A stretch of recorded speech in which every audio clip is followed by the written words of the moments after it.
បាទសូមជម្រាបសួរថ្ងៃនេះខ្ញុំចង់បង្ហាញអំពីកាហ្វេសុខភាពដែលជាផលិតផលនៃប្រទេសម៉ាឡេស៊ីបាទកាហ្វេនេះផងដែរគឺជាកាហ្វេដែលជា Natural Herb Coffee ជាកាហ្វេធម្មជាតិ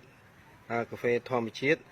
ដែលផ្សំអំពីរុក្ខជាតិច្រើនមុខដូចជាតង្កាតាលីម៉ាកាការ៉ាណាអញ្ចឹងវាជួយបញ្ហាសុខភាពច្រើនដូចជាបញ្ហាសរសៃបាទយើងអាសាចុកចង្កេះបាទចុកកភ្លៅហើយជួយព្យាបាលនៅបញ្ហាតម្រងនោមបាទនោមតិចបាទឬក៏ប្រឹងនោមហើយជាពិសេសអ្នកដែលមានបញ្ហាខ្សោយណាបញ្ហាខ្សោយផ្លូវភេទបាទដូចជារួមភេទហើយឆាប់អស់កម្លាំងឆាប់ចេញហ្នឹងអញ្ចឹងកាហ្វេនេះជួយបានណាជួយបានសម្រាប់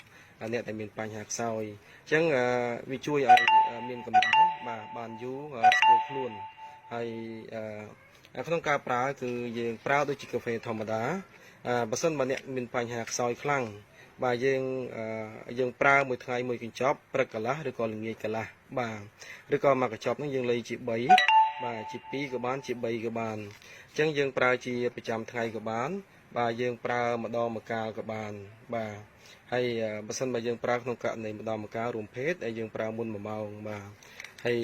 យើងប្រើតែកន្លះទៅបានហើយយើងអាចបន្ថែមជាស្ករឬក៏អាចដាក់ទឹកដោះគោបន្ថែមទៀតក៏បានដែរប៉ុន្តែរសជាតិរបស់វាគឺយើងអាចទទួលយកបានហើយបាទហើយក្នុងមួយប្រអប់ធំនេះគឺមាន20កញ្ចប់តូចហើយក្នុងមួយកញ្ចប់តូចហ្នឹងគឺមានចំណុះវា20ក្រាមបាទអញ្ចឹងយើងសម្រាប់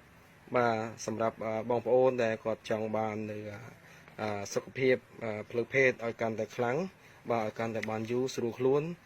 សូមសាកល្បងនៅកាហ្វេសុខភាពរបស់ម៉ាឡេស៊ីនេះបាទគឺជាកាហ្វេធម្មជាតិបាទផ្សំអំពីឫសឈើបុរាណច្រើនមុខវាជួយសុខភាពផ្លូវភេទច្រើនបាទអញ្ចឹងបើសិនបើបងប្អូនចាប់អារម្មណ៍សូមទំនាក់ទំនងនៅលេខទូរស័ព្ទខាងលើបាទសូមអរគុណ